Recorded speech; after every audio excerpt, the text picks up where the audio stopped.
तो मैं अमरेश आज फिर आपके सामने सेल्फ असेसमेंट पेपर 5 लेकर के उपस्थित हूँ। आज मैं 11 से 20 करूँगा। बच्चों, ऑब्जेक्टिव क्वेश्चन के सेक्शन में आज हम लोगों ने सैम्पल पेपर कर लिया और आज मैं लास्ट सेल्फ असेसमेंट पेपर कर रहा हूँ।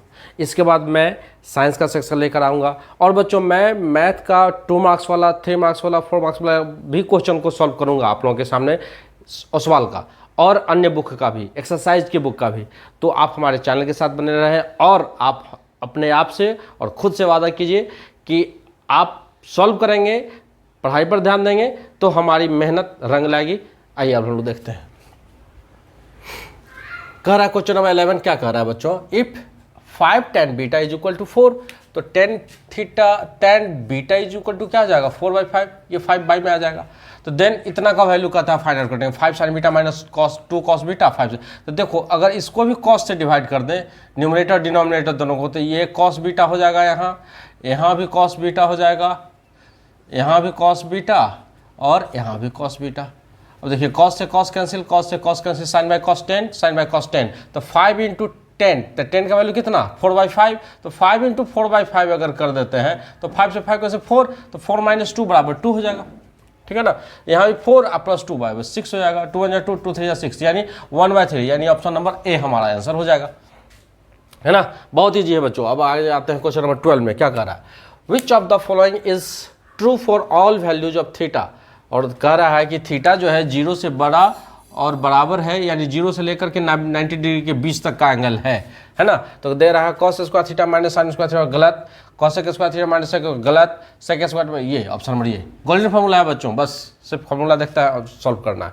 The angle of depression of a car parked on the road from the top of 150 metre height tower is 30 degree. अच्छा बच्चों, यहाँ नीचे ये टावर है, इस जगह कार पार्क है और यहाँ से जब देख रहा है तो एंगल ऑफ डिप्रेशन जो है ये 30 डिग्री है और ये 150 मीटर हाइट है। तो ये एंगल अल्टरनेट एंगल से इक्वल हो जाएगा। तो पूछा है कार कितनी दूरी पर है, ये पूछा जा रहा है इस क्वेश्चन में कि the parked on the road from the top of इतना is 30 degree, the distance of the car from the tower, है ना? The distance of the car from the tower, tower से कार कितनी दूरी पर है, यानी ये निकालना है। तो ये P और B का रिलेशन है, 10 से लगाएंगे। 10 30 डिग्री कितना? 1/√3, P/B 150 अब बाय ये डिस्टेंस मान लेते हैं ABC, तो BC हो गया। तो BC बराबर कितना हो जाएगा? 150√3, यानी 150√3 आंसर हो जाएगा मेरा ऑप्शन नंबर बी, 150√3। आइए बच्चों क्वेश्चन नंबर 14 में चलते हैं। क्या कर रहा है? In the given figure P and PB are tangents from external point P to a circle with centre C and Q। बच्चों इसमें फिगर दिया हुआ है, फिगर ऐसा है कि ये सर्किल है, क्वेश्चन में बच्चों फिगर दिया हुआ है और इसमें सेंटर से ये और यहाँ से ऐसा गया और यहाँ से ऐसा गया, टेंजेंट जा रहा है। इसका वैल्यू 55 डिग्री है, यहाँ से यहाँ एंगल है। ये ABC A है, B है, C है, ये Q है और ये P है। कह रहा है इसमें बच्चों then the measures of angle AQB कितना हो जाएगा? तो ये 90, ये 90, 180, तो 180, तो ये 55, तो ये कितना हो जाएगा? 125 हो जाएगा ना? 125, 180 में से इसको 55 को माइनस करेंगे। अब तो हम लोग जानते हैं कि ये जो एंगल होता है इस एंगल का दोगुना होता है, यानी ये जो एंगल होगा इसका हाफ हो जाएगा। तो 125 का 60.25, ये 62.5, यानी 62/1/2 डिग्री, यानी ये हमारा आंसर हो जाएगा। तो आसान सा आंसर है। A circle is drawn, 2 points are marked outside the circle such that only 3 tangents can be drawn to the circle. There these 2 points, which of the following is true based on the above information। अच्छा, एक circle है बच्चों, इसमें 2 point outside में दिया हुआ है और इसे 3 टेंजेंट खींचा जा रहा है। तो मान लेते हैं एक टेंजेंट यहाँ, मान लो ये पॉइंट हो गया, एक सर्किल ऐसे खींच दिए तो एक पॉइंट यहाँ हो गया और 3 टेंजेंट, है ना? ये पॉइंट यहाँ 2 पॉइंट, मान लो A और B 2 पॉइंट हो गया, तो इसे 3 टेंजेंट तो खींच लिए हम लोग, ऐसा फिगर बन गया। तो कह रहा all 3 tangents are equal in length. नहीं, लेंथ कैसे हो सकता है? ये बड़ा हो सकता है कि नहीं? ऐसे जा सकता है। ये ऐसे आ सकता है, तो टेंजेंट तो नहीं, ये गलत हो जाएगा। Both the points lie on the tangents, both the points, हाँ ये और ये टेंजेंट पर तो है 2 पॉइंट्स। तीसरा क्या कर रहा है, see the tangents and the circle have 2 common points, नहीं सर्किल और टेंजेंट में कॉमन पॉइंट्स कहाँ है, तो अगर 2 है तो 1 2 3 हो जाता है, नहीं ऐसा नहीं है। D such the situation note पर, ये ऐसा नहीं, ऑप्शन नंबर बी है। डी तो कह रहा है कि सच ए सिचुएशन इज नॉट पॉसिबल, तो ऐसा है नहीं बच्चों, ऑप्शन नंबर बी होगा। Both the points lie on the tangents, ये हमको दिख रहा है कि दोनों टेंजेंट है, यानी ऑप्शन नंबर बी हमारा। बच्चों ये ध्यान रखना है कि ऑप्शन बेस्ड क्वेश्चन होता है, ऑप्शन को भी ध्यान से देखना है हम लोगों को। अब आते हैं हम लोग क्वेश्चन नंबर 16 की तरफ। 16, if A number x is chosen at random from the numbers, है ना, x चुन लिया गया, इसमें से कोई x चुन लिया गया, -2 -1 0 1 2, then the probability that x square is lesser than 2। अब इसमें से कोई नंबर है जो 2 से छोटा होता है स्क्वायर करने पर भी, तो -2 का स्क्वायर तो 4 हो जाएगा। अच्छा, -1 का स्क्वायर बच्चों, तो -1 का स्क्वायर 1 हो जाएगा, है ना, तो -1 का स्क्वायर 1 हो जाएगा, 0 का स्क्वायर 0 होगा, 1 का स्क्वायर भी 1 रहेगा, और 2 का स्क्वायर तो 4 हो जाएगा। तो इन सब कंडीशनों में हम क्या देख रहे हैं कि 1 2 और 3 नंबर जो है 2 से छोटा हो जा रहा है, बाकी ये दोनों तो 4 से 2 से बड़ा हो जा रहा है।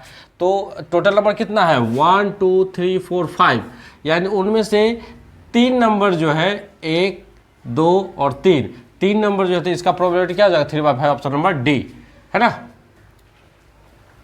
shown below is a board is divided into 6 identical sectors. अच्छा बच्चों, इस क्वेश्चन में 6 आइडेंटिकल सेक्टर्स हैं, जैसे कि ये इसका फिगर मैं अभी बनाता हूँ। फिगर ऐसा है कि ये सर्किल है 1 4 और 6, जिसमें पॉइंटर इज हेयर, ऐसा है ना। Identical sectors with a pointer ये है, that can be spun on it, है ना, जिसको इस पर घुमाया जा रहा है, पॉइंटर घूमता है।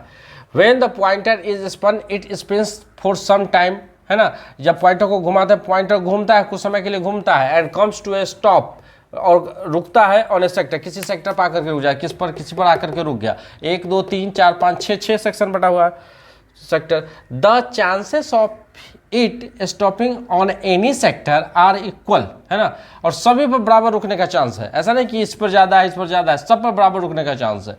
Arif wants to color some sectors green, इसमें से आरिफ चाहता है कि किसी को हम ग्रीन कर देते हैं। How many sectors should he colour green so that, उसको कितना सेक्टर को ग्रीन कर देना चाहिए कि that the probability of the pointer stopping on A green sector is 1/3, तो 1/3 आना चाहिए। तो कम से कम इसमें कितना, तो किसका प्रोबेबिलिटी 1/3 आ जाएगा, यानी 2 सेक्टर को ग्रीन कर दे तब ना। टोटल सेक्शन है 6, तो 2/6 1/3 आ जाएगा प्रोबेबिलिटी, यानी 2 सेक्शन को, यानी ऑप्शन बी। बड़ा सा क्वेश्चन, एकदम से 2 सेकंड में बन जाने वाला है आंसर। अच्छा, अब कह रहा है क्वेश्चन नंबर 18 में बच्चों, क्वेश्चन नंबर 18 क्या कह रहा है, for the following distribution, class interval दिया हुआ है, फ्रीक्वेंसी दिया हुआ है बच्चों, ये 10 है, यहाँ ये 10 है ना। तो कह रहा है the sum of the lower limits of median class and modal class. अच्छा, median class and modal class ढूंढना है। मॉडल क्लास तो बच्चों तुरंत मिल जाएगा, जिसका फ्रीक्वेंसी सबसे अधिक है, यानी 15-20 मॉडल क्लास हो गया, और लोअर लिमिट तो इसका हो गया लोअर 15। अच्छा, उसका सम पूछ रहा है, मीडियन क्लास ढूंढ दीजिए, तो इसको जोड़ लेना है, सबको जोड़िए, 15 10 25, 25 और 10 35 2 37, 37 और 20 57, 57 और 9 66 हो गया। तो n/2 निकालना होता है बच्चों, 2 से भाग करेंगे तो 33 आ जाएगा। अब 33 आ गया, इससे ठीक बड़ा जिसका कम्युलेटिव फ्रीक्वेंसी हो जाएगा वही मिडिल क्लास हो जाएगा। अब इसका पहला का हो जाएगा 10, दूसरा का हो जाएगा 15 10 25, 25 से 12 37, है ना, और 37 और 20 57, और ये 66 हो गया। तो 33 से बड़ा कौन हो गया, ये 37, और इसका मिडिल क्लास इंटरवल 10 15, तो इसका मीडियन क्लास हो जाएगा 10 15, तो इसका लोअर लिमिट हो जाएगा 10, तो 15 और 10 दोनों का सम पूछ रहा है लोअर लिमिट्स का, तो 25। तो 25 इज द करेक्ट आंसर, यानी ऑप्शन नंबर बी हमारा आंसर हो जाएगा। अब बच्चों हम लोग 19 और 20 जो एसेंशियल और रीजन का क्वेश्चन है उसकी तरफ चलते हैं। 20 असर्शन और रीजन वाला क्वेश्चन हम लोग को तो पता है कि इसमें ए ऑप्शन क्या होता है, बी, सी और डी क्या होता है। ए कहता है कि ए और आर दोनों सही होता है और आर जो है ए का करेक्ट एक्सप्लेनेशन, एक्सर्शन का करेक्ट एक्सप्लेनेशन है। बी में कहता है कि ए और आर दोनों सही है बट आर जो है ए का करेक्ट एक्सप्लेनेशन नहीं है। सी कहता है कि ए करेक्ट है but R is false and D कहता है कि A is false but R is true, है ना। अब हम लोग आते हैं, कह रहा है असर्शन कहता है 19 का, if the volume of two spheres are in the ratio 64:27, volume of two ratio, तो मान लेते हैं कि क्या हो जाता है वॉल्यूम 4/3 पाई आर क्यूब, एक का R1 मान लेते हैं, इसका क्या हो जाएगा 4/3 पाई R2 का क्यूब हो गया। तो 4/3 से 4/3 कैंसिल, पाई से पाई कैंसिल हो जाएगा, ये कितना है 64/27, तो ये कितना हो जाएगा 4 का क्यूब और 3 का क्यूब, यानी रेशियो कितना हो जाएगा 4:3 आ जाएगा। तो रेशियो ऑफ देयर सरफेस 4:3, तो ये तो हमारा असर्शन ए सही है, असर्शन ए सही है। तो अब हम इसमें देख रहे हैं कि अब दूसरा में देख रहा है, if surface areas of two spheres are in the ratio 16:9, अब तो दोनों का 16:9 दिया हुआ है, तो surface area of the two spheres है ना, तो 4 पाई आर स्क्वायर, R1 का स्क्वायर 4 पाई R2 का स्क्वायर, ये 16:9 है ना। तो क्या हो जाएगा 4 पाई से 4 पाई कैंसिल, आर स्क्वायर इधर हो जाएगा तो 4/3 हो जाएगा, 4:3 होना चाहिए, है ना। तो कह रहा है then the ratio of their volumes is, है ना, तो वॉल्यूम्स कह रहा है 64/27, तो वॉल्यूम्स इसका कितना हो जाएगा 4/3 पाई आर क्यूब, है ना। तो अब इसका वॉल्यूम देखिए 4/3 पाई और आर एक का हो जाएगा 4 का क्यूब और ये हो जाएगा 3 का क्यूब, है ना। तो 4/3 पाई, ये कैंसिल, ये कैंसिल, ये हो जाएगा 64 और 27, 64, तो ये तो सही है। तो ए और आर यानी ऑप्शन नंबर ए हो जाएगा, है ना। अब आते हैं हम लोग बी 20 नंबर क्वेश्चन में, कहता है all regular polygons of same numbers of sides such as equal triangles squares it is are similar, अगर सेम साइज का है तो सिमिलर होता है। रीजन क्या कर रहा है, two polygons of the same numbers of sides are said to be similar if their corresponding angles are equal and lengths of corresponding sides are proportional। तो ये तो सिमिलरिटी का क्राइटेरिया ही है कि अगर दो फिगर सिमिलर होंगे तो उसका साइड प्रोपोर्शनल होगा और इक्विएंगुलर होगा दोनों पॉलीगॉन। तो दोनों से ए और आर सही है, ए का करेक्ट एक्सप्लेनेशन आर है, यानी इसके लिए भी ऑप्शन ए हो जाएगा बच्चों, है ना। तो आज हम लोगों ने